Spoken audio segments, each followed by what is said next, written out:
గురించి చెప్పాలి అంటే చిన్నప్పటి నుంచి కూడా భక్తి మార్గంలోనే ఉంటూ భక్తి, భగవంతుడు, తర్వాత భగవంతుడికి అర్చన ఇలాంటివే చిన్నప్పటి నుంచి కూడా చేస్తుండే. స్కూల్కి వెళ్ళి వచ్చి అందరు ఖాళీ టైంలో ఆడటం ఇలాంటివన్నీ చేసేవాళ్ళు కదా. ప్రభుజీ మాత్రం చిన్నప్పటి నుంచి ఎట్లా పూజ చేయాలా, ఏం చేయాలా, ఇంకా స్వామికి ఎట్లా నగలు పెట్టి అలంకారం చేయాలా,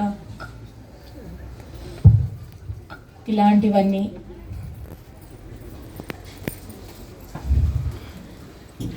ఒక టైంలో ఎట్లయిపోయామంటే మేము ఈ పిల్లవాడిని బాగు చేయాలి అని అంటే నాకు ఇంకా వేరే మార్గం ఏం లేక ఒకసారి వార్తలు కూడా పెట్టాల్సి వచ్చింది. అంటే నాకు అర్థం కాకపోయేది చిన్నప్పటి నుంచి ఇదేంటి, మళ్ళీ పెద్దగయ్యాక భౌతిక లోకంలో ఉండి చదువుకోవాలా, ఉద్యోగం చేయాలా, ఇవి కదా, ఇదేమో మొత్తం వేరే వైపు వెళ్ళిపోతున్నాడు, ఏం చేయాలి అని అర్థం కాక అట్లా కూడా ఆపాల్సి వచ్చింది. అట్లా ఆపినా కూడా ఆగలేదు.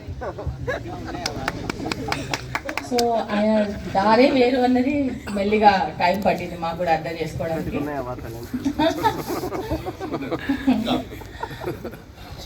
మీరు అనుకుంటుండొచ్చు మరి చదువు ఏం చేశారు ప్రభుజీ, చదువుకున్నా కాలేజ్కి వెళ్ళినా అని చెప్తారు కదా.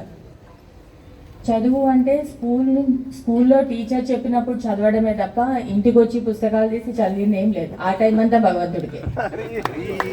అట్లా కాలేజ్ టైంలో మనం 10th అయిపోయి ఇంటర్కి వెళ్ళి అన్ని ప్రపంచం అంతా చూస్తారు ఇట్లా అని అనుకుంటాం కదా. ప్రభుజీకి ఫస్ట్ టైం కొనిచ్చిన బట్టలతోటి ఇంటర్ కంప్లీట్ అయిపోయింది.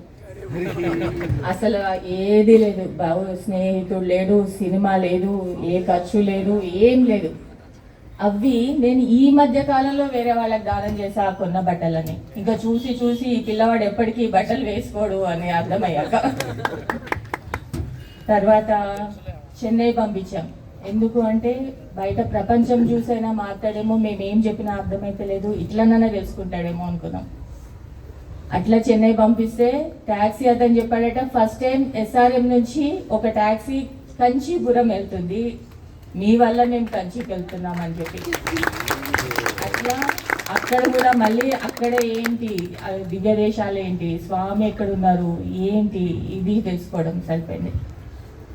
అక్కడి నుంచి పూర్తిగా చదువుతో పాటు మార్గము రెండు కలిపి ఎంచుకున్న తర్వాత బయటకు వచ్చారు. ప్రభుజీ బయటకు వచ్చినప్పటి నుంచి ఏం జరిగిందన్నది మీ అందరికీ తెలుసు. మీ అందరితో పాటు మా భక్తి జీవితం కూడా ప్రభుజీ ఆధ్వర్యంలోనే ముందుకు పోతుంది.